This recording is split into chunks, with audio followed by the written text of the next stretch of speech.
We're climbing, and my little dude needed a breather. You can't really get the perspective of how vertical we are, but I mean, it's not super vertical, but we've been climbing, so I'll show you where we are on the map. So this is the orange blaze, so we were right where my giant finger is where we bared left. So we're going up here to there, to that road. So then, presumably, if we rode up the road, and then back there, and back down, that would be our loop.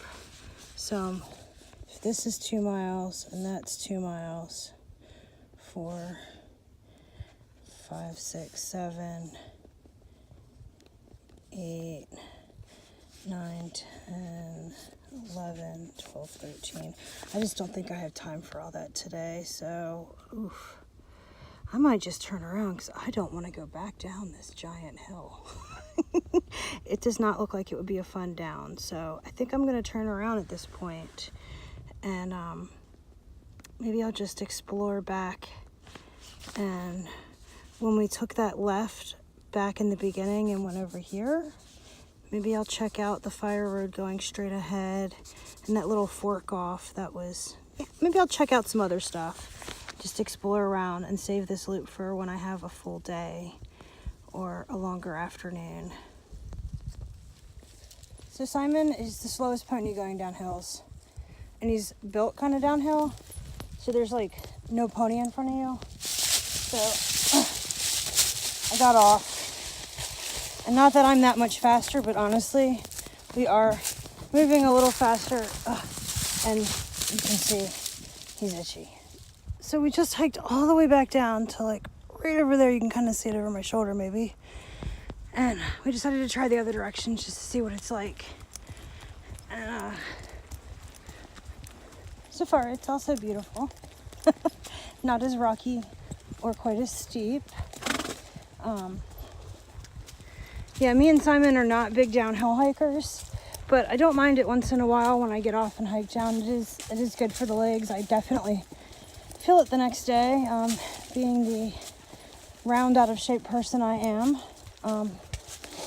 So it's good for me. Simon, keeping me on the trail. Yeah, so we're just checking this out a little ways, and then we'll turn around and head back and check out a few of the other directions. Pretty little camp spot at the creek here. The trail goes that way. Let's go. Look at the pretty little camp spot. Fire pit with little logs around it. Nice little creek. You know, nice little spot here. Okay, you can see the trail across the creek from over here. So we got a nice little creek crossing coming up. And then it looks like we climb a little and then bear left, I think. We'll cross and do a little climb and check her out. So just riding along. Tons of bicycle tracks like this. I guess they're the fat mountain bike tire tracks. I don't know much about bicycles, and lots of boot tracks. So this is definitely a very used trail. I would assume because it's so nice too. And I can see it going up and switching back. And I think we're going to turn around at this point and go explore a little bit on our way back since we have limited daylight left. So we're just riding back to the split. We're on the orange trail still. I just thought I'd point out this is a little bit narrow. I mean, I'm comfortable and all, but I thought I'd just point that out in case you're on a young horse. Or note to self, Krista, I'm on a stupid horse in the future. Since this is primarily my own trail riding diary. Note to self, don't take a stupid young horse on this little section unless I'm feeling particularly brave. That little offshoot trail just came to this clearing. I just rode around it. Nothing off of that little clearing. And this little offshoot is like literally just a few yards long, with a little makeshift jump at the end. There's another clearing on the ride home. On the way back, it's on the right-hand side. On the way out, it'd be on the left. And I just popped into the back of it, and there's a little trail, so I took that trail out to another clearing. In the back right-hand corner of that clearing is a very what looks like a very overgrown trail. I didn't mess with it. Not nearly clear like this. And, but I just checked this little strip out. We cantered up it real quick. It's not real long, but it was a nice little canter up to another clearing. And maybe I'll check that what looked like was overgrown, but it might not have been after you got past the initial, so who knows, maybe that's something for another day to explore. So I kept on going to the end of the fire road. It makes a nice little loop. It wasn't too much longer, and looks like that's a little trail, which I might have to check out a different day. Nice view out here. And I think I might have passed another trail or two. I was cantering, so I didn't get a real good look. But that's definitely a trail that I'll have to check out another day.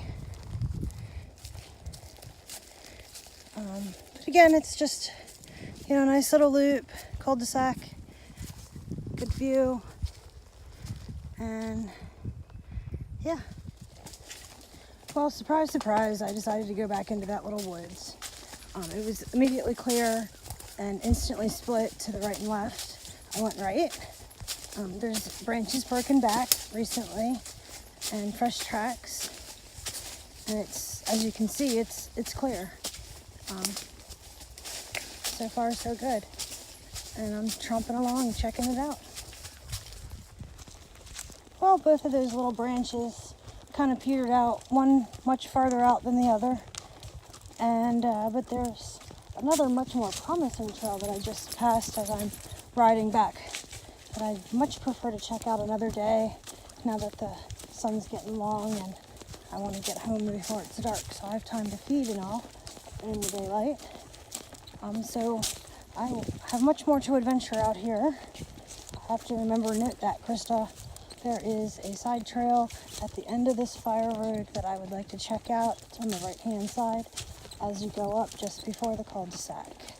And, yeah, that sounds like a plan. Almost back. Sweeped across the road. There's the little bridge next to the gate. I forgot my camera pointed high, sorry about that. Parking lot across the road. I'm going to use both hands, so I'll be back in a minute.